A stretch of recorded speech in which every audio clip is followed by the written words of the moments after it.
ایک اہم چیز یہ ہے کہ اولاد کی تربیت کرنا ماں باپ کے اوپر فرض ہے۔ اب یہاں سمجھیے کہ ایک ہوتی ہے تربیت، ایک ہوتی ہے پرورش۔ آج کے دور میں ہم نے یہ سمجھ لیا ہے کہ اپنی اولاد کے لیے کھانے کا انتظام کرنا، رہنے سہنے کا انتظام کرنا، کپڑوں کا انتظام کرنا، یہ اولاد کی تربیت ہے۔ حالانکہ یہ اولاد کی تربیت نہیں ہے، بلکہ یہ تو اولاد کی پرورش ہے، اور اس پرورش کا وعدہ تو اللہ رب العزت نے کیا۔ قرآن کریم کے اندر اللہ رب العزت فرماتا ہے ان اللہ هو الرزاق ذو القوة المتین، کہ رزق دینے والی ذات تو اللہ رب العزت۔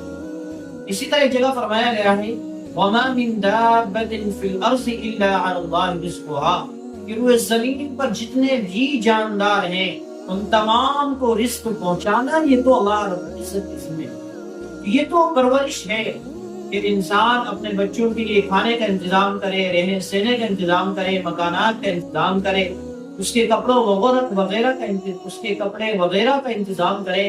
یہ پرورش میں آتی ہے، ان چیزوں کا وعدہ اللہ رب العزت نے کیا۔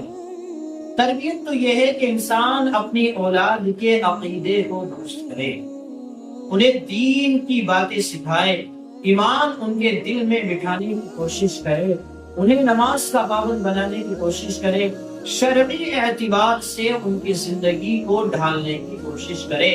یہ اولاد کی تربیت ہے، اور یہ تربیت کرنا ہر والدین پر فرض عین ہے کہ ہر والدین اپنی اولاد کی صحیح تربیت کرنے کی کوشش کریں۔ تو تربیت ایک الگ چیز ہے اور پرورش ایک الگ چیز ہے۔ آج ہم نے پرورش کو ہی تربیت سمجھ لیا ہے، حالانکہ تربیت بالکل الگ ہے اور پرورش الگ ہے۔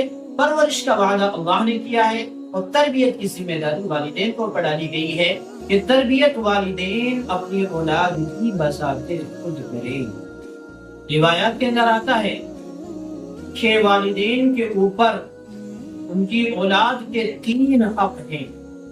سب سے پہلا حق یہ ہے کہ جب بچہ پیدا ہو تو اس کا اچھا نام رکھا جائے۔ دوسرا حق یہ ہے کہ اس اولاد کی صحیح تربیت کی جائے، بچے کی صحیح تربیت کی جائے۔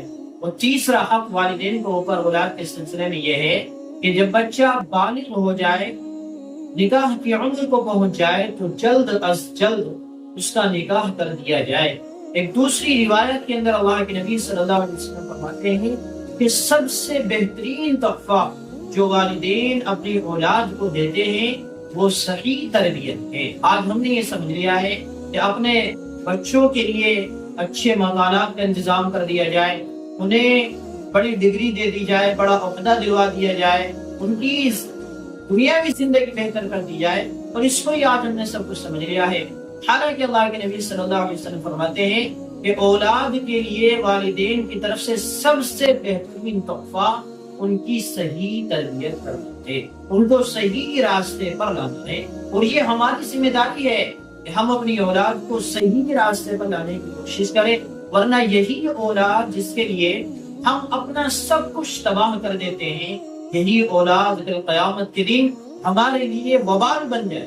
قرآن کریم نے کہا ہے وَقَالُوا رَبَّنَا إِنَّا أَطَعْنَا سَادَتَنَا وَكُبَرَاءَنَا فَأَضَلُّونَا السَّبِيلَ رَبَّنَا آتِهِمْ ضِعْفَيْنِ مِنَ الْعَذَابِ وَلَعِنْهُمْ لَعْنًا كَبِيرًا۔ قرآن کریم نے کہا ہے کہ یہی اولاد جس کے لیے آج ہم سب کچھ قربان کر دیتے ہیں، یہی اولاد کے قیامت کے دن اللہ رب العزت کے سامنے کھڑی ہو کر کہے گی کہ اے ہمارے رب، ہمارے والدین نے ہماری صحیح تربیت نہیں فرمائی، ہمیں صحیح راستہ نہیں دکھایا، ہمیں غلط راستے پر ڈالنے والے ہمارے بڑے ہیں، ہمارے والدین ہیں۔